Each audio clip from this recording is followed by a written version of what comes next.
a couple that I heard you speak about when you spit on the cab driver's car, which seems mildly your fault, and when you were it's something we've all done. and when you were sometimes just for fun. You didn't get the lead up to it, but that's okay. It's okay. He was a little rude, but it was a spit. And then when you completely justifiably defended the honor of that incredibly racist young white lady in the elevator. True. I bet she was pretty. Pretty hot. Yeah, right.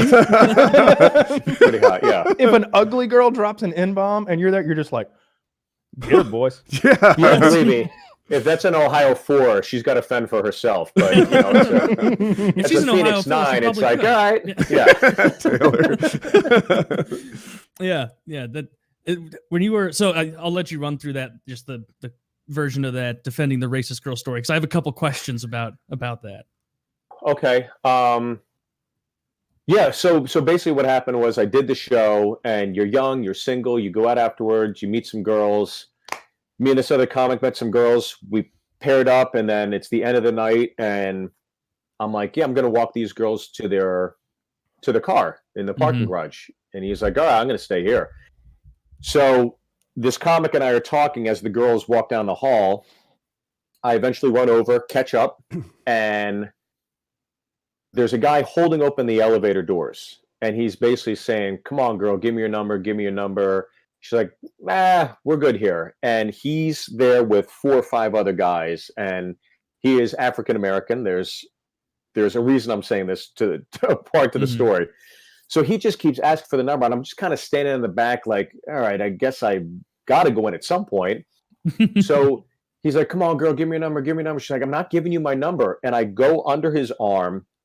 I'm like, look, I get it, guys. They're cute girls, but, let's just call it a night here, right? And the guy is just absolutely ignoring me. I do not exist. I'm Patrick Swayze in Ghost. I'm not there. And he keeps talking to this girl, and he's going, come on, girl, don't you want to hang with this bling? Don't you want to hang with this bling? She's like, I don't want your bling. You're not getting my number. His buddies start tapping him on the shoulder like, come on, buddy, let's go. And then he says it one more time, and she goes, I'm not giving you my number, you. And then she drops the N-bomb. And I just remember everything. What's that? She's playing for keeps. She's tired. She's playing for yeah.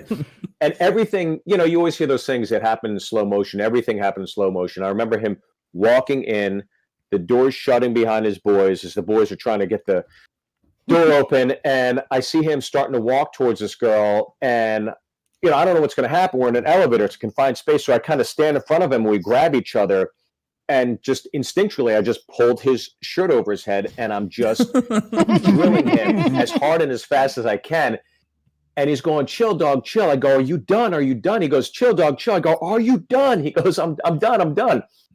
So I let go of him. I kind of stand off to the corner. The girl's crying. Her friend is hugging her, like consoling her. And because we were jostling around so much, we shook the elevator off its course. My favorite So now part. we're stuck. We're just sitting there. So these girls are crying. I'm standing there. The guy's pulling his shirt over his head. He's a little banged up. And I just remember Sarah Smiles by Hall & Oates is playing. And I'm like, well, I'll never forget this song.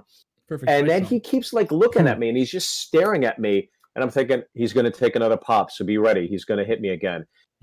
And he's looking at me. Then I'm not even going to pretend I'm not looking at him. I look back at him, because I'm waiting for him to hit me again. And then he just looks at me and goes, have you been on BT's Comic View? I was like, yeah. He goes, you did that Bruce Lee Kung Fu bit? I go, yeah. He goes, what are you doing in town? I go, I was at the Improv tonight. I'm doing a show with a bunch of my buddies. And that's how I met this racist in the corner.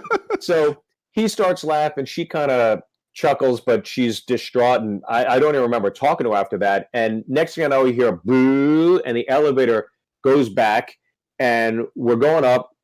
And as we're going up, I'm like, yeah, if you want tickets, I'll get you and your friends tickets or whatever. He's like, oh, thanks, man. That's cool. The doors open, and as soon as they open, I just get bum rushed because his friends had heard everything. So I get pop, pop, pop, shirt ripped. And next thing I know, the hotel desk clerk comes over. He goes, I called the cops, so you guys hang tight. They didn't hang tight. The girls are hitting the button in the elevator to go down to their car, and I'm sitting there in the lobby with my shirt ripped. I'm bleeding from my eye, and the other comic that I was hanging out with comes out of the business center holding a coffee, and he goes, "I just left you. What?" It all was probably 8 minutes long. It was crazy. So that was one of my favorite ones. Well, those really guys good missed one. out on some free tickets. You were about to hook them all up. I was about to hook him up. I That's right. wonder if they stopped and said, "Oh, dude, I love your Bruce Lee bit," if you would have still came through with the tickets.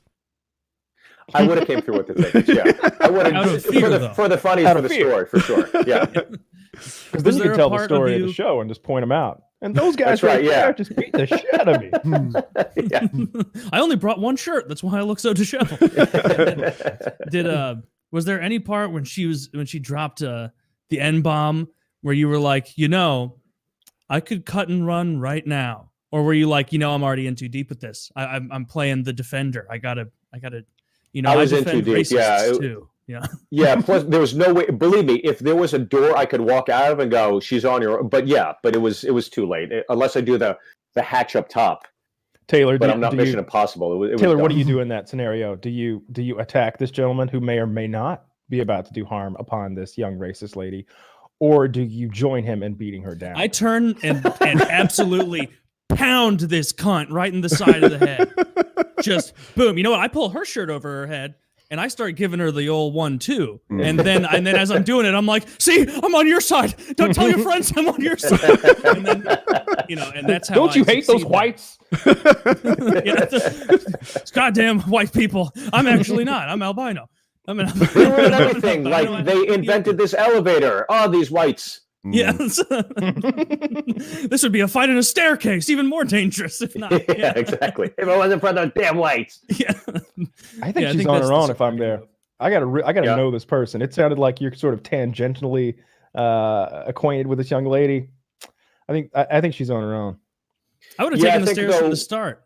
When the booze kicks in and you're wrapped up Ah. in the night, you kind of, who knows what's going to happen. If I was rationally thinking, I probably wouldn't have been in half the altercation. See, when I'm sober and I'm at the movie theater, I don't engage. But when I'm, probably 8 lemon drop shots in because I was working these girls, 8 lemon drops. I'm fighting a black guy in an elevator.